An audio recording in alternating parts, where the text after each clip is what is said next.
ఇక్కడ చూడు సైడ్కు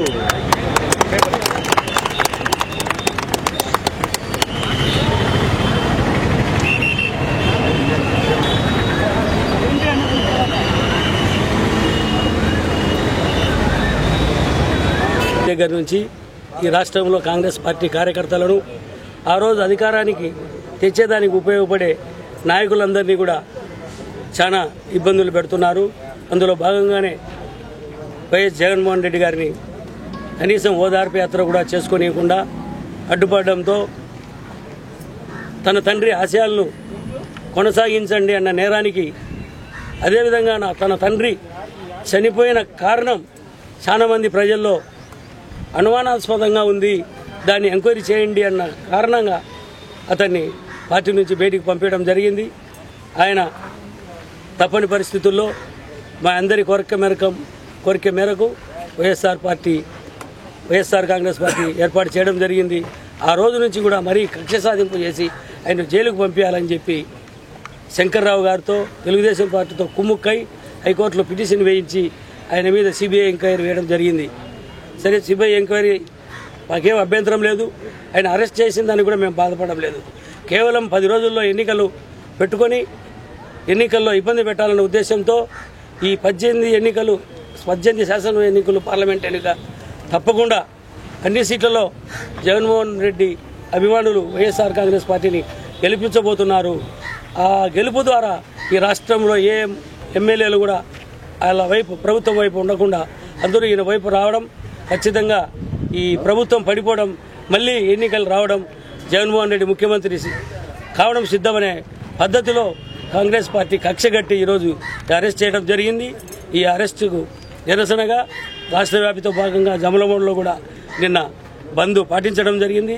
బంద్ పాటించిన నాయకులకు కార్యకర్తలకందరికీ కృతజ్ఞతలు తెలియజేస్తూ ఈరోజు వరకు ఈ కార్యక్రమాన్ని నిరసిస్తూ ఒక మౌన ప్రదర్శన ద్వారా మహాత్మా గాంధీ దగ్గరికి వెళ్ళి ఆయనకు వినతిపత్రం సమర్పించాలని జరగడం జరిగింది.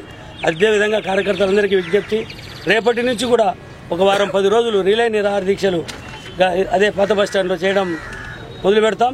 మొట్టమొదటిసారిగా మహిళలతోనే నిరాహార దీక్ష రేపు 10 గంటలకు ప్రారంభమవుతుంది. ఇదే విధంగా 9 గంటలకంతా కార్యకర్తలు ఇదే స్థలానికి చేరుకొని ఇక్కడి నుంచి అందరం పోయి నిరాహార దీక్ష కూర్చొని నిరాహార దీక్ష రేపటి దీక్ష అయితేనేమి, తర్వాత జరగబోయే వారం రోజుల దీక్ష కూడా లేదా పార్టీ ఇచ్చే మిగతా కార్యక్రమాలకు కూడా మీరు అందరూ సిద్ధంగా ఉండాలని నేను విజ్ఞప్తి చేస్తూ, మరి ముఖ్యంగా మాకు ఈ ఎన్నికలు ముఖ్యం.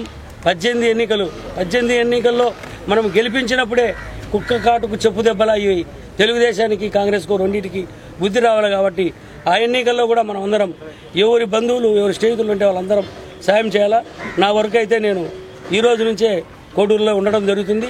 కాబట్టి దయచేసి సూర్యనారాయణ కానీ ప్రభాతమ్మ కానీ మిగతా నాయకులంతా ఉంటారు, వాళ్ళ సహకారంతో రోజు దీక్షనైతే జయప్రదం చేయాలని కోరుకుంటున్నాను. కర్కశంగా అమానుషంగా దుర్మార్గంగా అరెస్ట్ చేయడం జరిగింది. కోర్టు కూడా అరెస్ట్ చేయరు అని చెప్పి కూడా కోర్టుకు కూడా ఉత్తర్వు చేసి, అలాగే సిబిఐ వాళ్ళు చాలా ఇబ్బందులు పెట్టడం జరిగింది. నిన్న సాయంత్రం చంచల్గూడ జైలు కూడా తీసుకెళ్లారు. దాంట్లో భాగంగానే వైఎస్ విజయమ్మ రేపు నా కొడుకు జైల్లో ఉన్న నేను నా భర్త ఆశయాలు నెరవేర్చడం కోసం, నా కొడుకు నాయకత్వంలో వైఎస్ఆర్ కాంగ్రెస్ పార్టీ నిలబడడం కోసం, ప్రజలందరి కోసం నేనున్నాను అని ఈరోజు రేపటి నుంచి ప్రచారం కూడా మొదలు పెడుతుంది. ఈరోజు ఇడవల బాయికి వచ్చి రేపు ప్రచారం కూడా మొదలు పెడుతుంది. ఆల్రెడీ మీకు టీవీలో చూస్తూనే ఉన్నారు. రేపు ఆమె ఏ విధంగా ప్రజల్లోకి వెళ్తుందో అదే విధంగా మేమందరం మహిళలంతా కలిసి ఆమెకు చేయూతగా ఉంటామని రేపు 18 నియోజకవర్గాల్లో మేము చేయూతనిస్తూ 18 నియోజకవర్గాలు గెలవడానికి సహకరిస్తామని, అలాగే అక్కడ నిలబడిన ఎమ్మెల్యేలకు అక్కడ ఓటర్లు కూడా అఖండమైన మెజార్టీని ఇవ్వాలని కోరుకుంటూ నిరసనగా రేపు జమ్మలమడుగులో 9 గంటల నుంచి రిలే నిరాహార దీక్ష ఫస్ట్ మొట్టమొదటిగా మహిళలతో ప్రారంభిస్తున్నాం. మహిళ తలుచుకుంటే ఏమైనా చేయగలదు.